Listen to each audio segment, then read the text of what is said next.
Hello there, my name is PolishLynx and welcome to first episode of Cupid. And well, it is a bit of drastic visual novel, so well, I guess some people might need to have strong nerves, or maybe not. Well, let's continue the story. Something on the floor reflected light. She struggled to comprehend what was in front of her. Oh yeah, and we are unfortunately kind of bitchy mother that is unconscious of the main character in the game. Unfortunately. And basically our choices are terrible.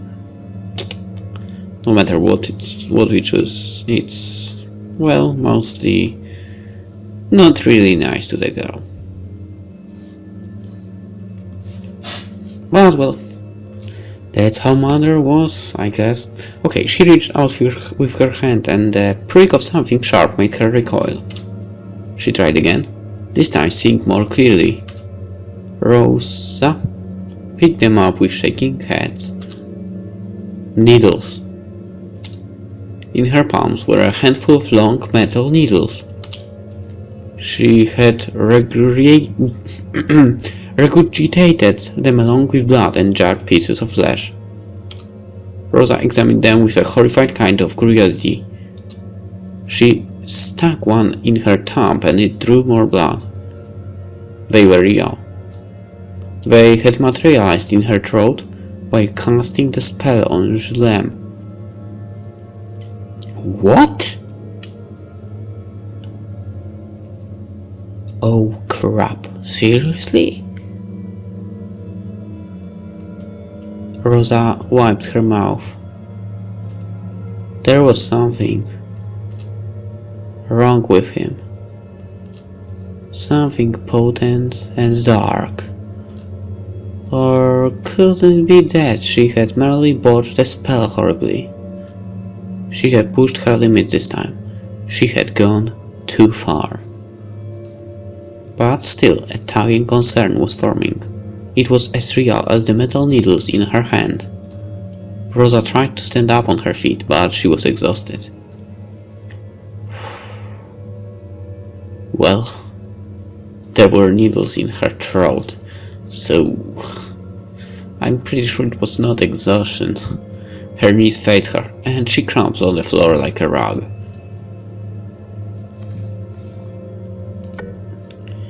Safe. I knew it. We must get to the bottom of this. No, I knew it. I knew it. That man. We must find out how to destroy him. Rosa stared at the needles in her hand. Who are you, really, Julem?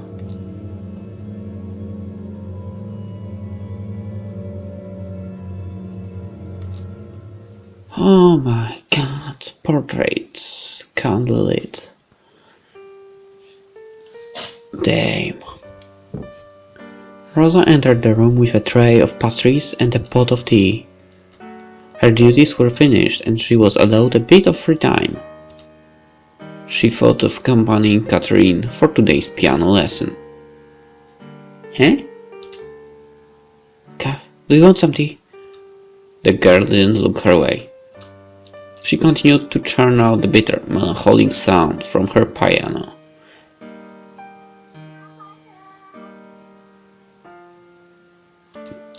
Rosa sighed, her shoulders slumped in defeat.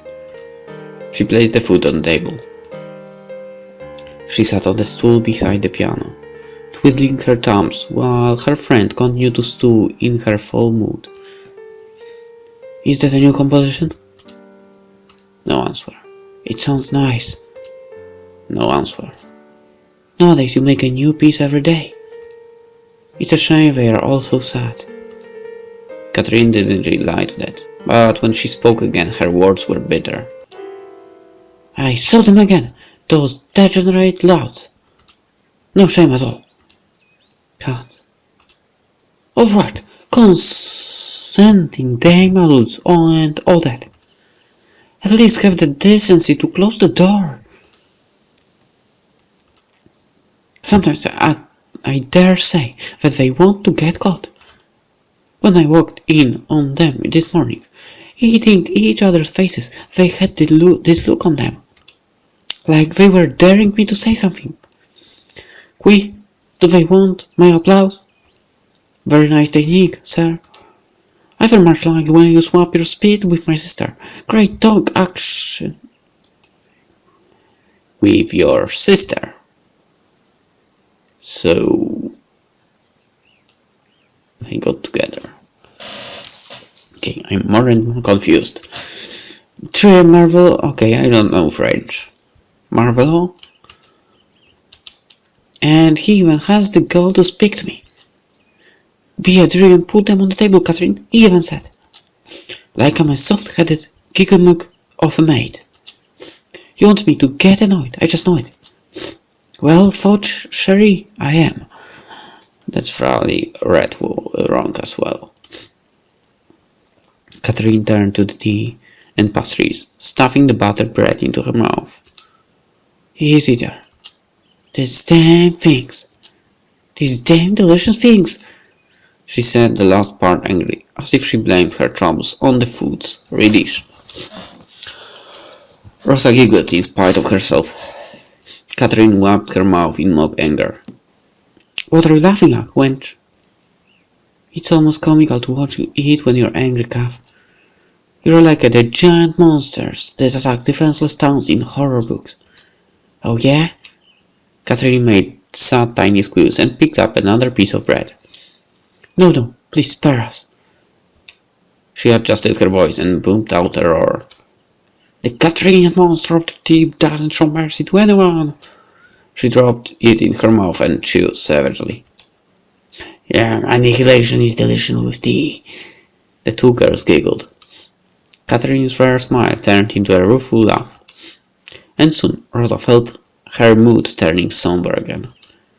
What happened anyway? Aren't you annoyed by it too? Sister has changed ever since she started helping in the chateau. Now it's all je l'aime this. As if she wasn't already married. She doesn't even care that people are talking behind her back. They're calling her a two-timing slut now. I'm tired of running around picking fights with gossipers. She hasn't even visited home for a long time. Father misses her a lot. He always asks about her. Father has worked so hard all these years just to give us a comfortable life. Now he's sick, and all she cares about is the dastardly Marquis. Rosa shrugged. I'm a little bit annoyed, but I guess I've gotten used to it. Their lives are their own, calf. She didn't dare divulge more than to Catherine, but it was partially true. I like Jules. He's a nice friend. But I love my sister. If they want to stay together, then why not fix this and have at it? But what irritates me to my damn snatch is the way they are with each other. Catherine recently found the use of expletives endearing in her speech. Rosa hoped it was a phase. They are fucking miserable, and any half-wit can see that. Yeah. I've told Emily time and again to smarten up. She's hurting a lot of people, including herself. But as if she would listen to her 16-year-old brat of a sister, huh? Even Julien is depressed. I can tell. Remember when he used to come and visit us here to have tea? Or when we used to have pictures in the afternoon? We used to run around chasing rodents in the garden. You ran around. Well, we just watched you get dirty, actually. This is very true. You don't need hats. Back then, it used to be fun visiting the chateau. Nowadays, we barely even see him. He just stays in his bureau all day, brooding. Is it something adults subject themselves to, like a torture ritual? I really don't understand why do people who are clearly unhappy keep at it. Rosa did understand. At least some part of her did. She couldn't exactly explain how pain and love worked. All she knew was that it had something to do with an absurd, obsessive amount of hope. She felt Mother tugging at her mind. She loved Mother so much. Living with the Parades gave her ample comparison to her former life. She had finally accepted that Mother was cruel. And yet, Mother still gave her love and kept her from wanting. Was that crazy? Perhaps it was the only love she needed. Perhaps it was what she deserved. Rosa shook the thoughts off her mind and just shrugged. I know you are just worried about Sister Cuff. But we'll figure it out. Humans learn. Look at you. All profound and shit. You read any good book lately? Just the riveting account of the ugly duckling and black sheep. The classics. I don't know how you put up with it, huh? I hate reading words. In order to write, I have to learn how to read first. I want to write. Why would you want to do a dastardly thing like writing? Why would you want to hit some crazy strings until your fingers bleed? The two friends laughed again. I want to remember things. I want to write them down.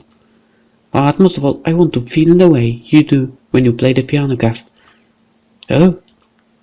The way you look when you play, you are passion and bliss in musical form. It feels like love, like magic.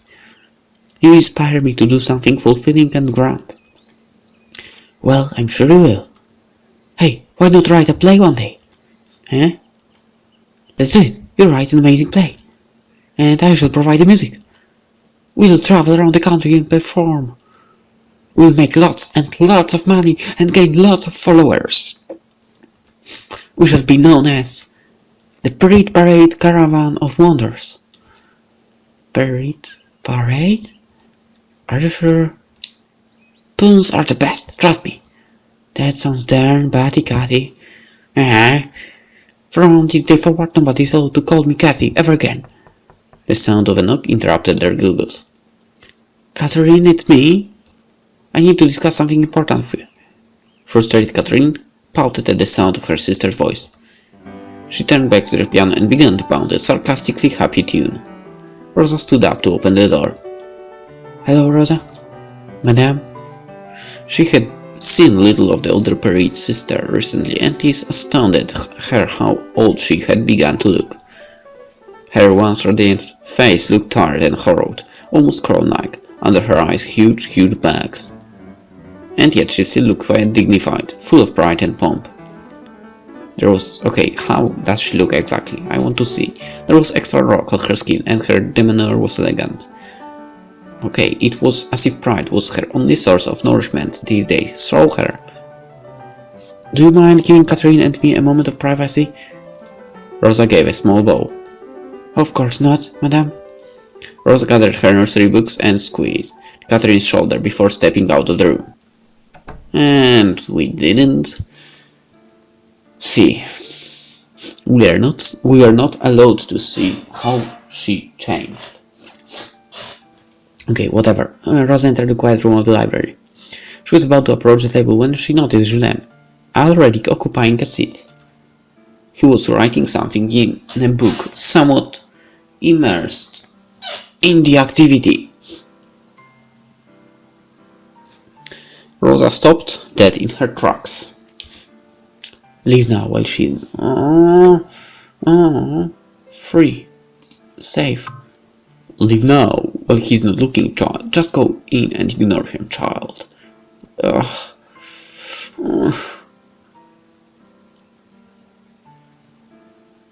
And this one? What are you just standing there? He's going to see you. Leave now while you still have the chance. Alright, mother. Maybe you're right. Unfortunately, Julien lifted his head and saw her by the door. Ooh, hello, Rosa. Rosa took a step back. Maybe it was best to walk away as if this were a mistake. But wouldn't that be rude? He had already seen her, after all. But she had never been alone with him. It was just too awkward. Well, why not just go in? It was going to be fine. They had conversed normally before. Yet, that was because Catherine had been around to disperse her awkwardness. Now I look like an idiot. Julien watched her pace in front of the door in amusement. Rosa decided to go in. She already embarrassed herself enough, anyway. There was little left to lose. Besides, there was nowhere else to go in this big house. She had already gotten lost in its hallways, much to the annoyance of the maitre d'. The library was her favorite place.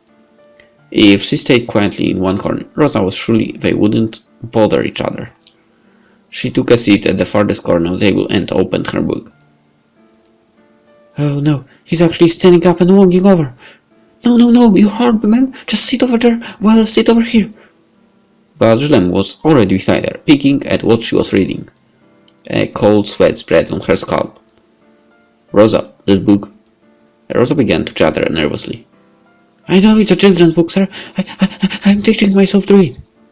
I know most commoners don't read bother, but I want to learn. So please don't laugh or mock me. Julien pointed to the book. It is upside down.